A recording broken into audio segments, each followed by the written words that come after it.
ମୁଁ ହିମାଂଶୁ ଶେଖର ସାହୁ, ଡାକ ନାଁ ହିମା, ଘର ବଡତିଲୋଚନପୁର। ମୁଁ କିଛି ସତ କଥା କହିବାକୁ ଆଜି ଲାଇଭ୍ ଆସିଛି। ଗତ 24 ସାଧାରଣ ନିର୍ବାଚନରେ ମୁଁ ସ୍ୱାଧୀନ ବିଧାୟକ ପ୍ରାର୍ଥୀ ହୋଇଥିଲି। ସେ ବିଷୟରେ ଆଜି ଧର୍ମଶାଳାବାସୀଙ୍କୁ କିଛି ତଥ୍ୟ ଦେବାକୁ ଚାହୁଁଛି। ମୁଁ ବିଧାୟକ ହେଉଥିଲି କହିବା ଠିକ ହବ ନାହିଁ। ମତେ ବିଧାୟକ ପ୍ରାର୍ଥୀ କରାଯାଇଥିଲା। ବର୍ତ୍ତମାନର ପ୍ରିୟ ବିଧାୟକ ହିମାଂଶୁ ଶେଖର ସାହୁ ନାମ ଯାହା, ମୋ ନାମ ସେଇଆ।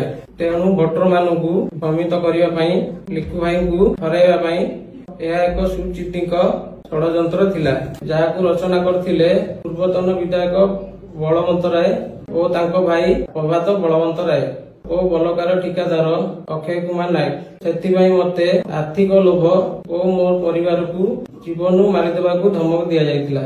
ସେହି ସମୟ କରିଥିବା ଭୁଲକୁ ମୁଁ ଧର୍ମଶାଳାବାସୀ ଓ ଧର୍ମଶାଳା ପ୍ରିୟ ବିଧାୟକ ହିମାଂଶୁ ଶେଖର ସାହୁ ଲିକୁ ଭାଇଙ୍କୁ କ୍ଷମା ପ୍ରାର୍ଥନା କରୁଛି। ଆଶା କରୁଛି ସେ ତାଙ୍କ ବଡପଣରେ ଉଚିତ କ୍ଷମା କରିଦେବେ।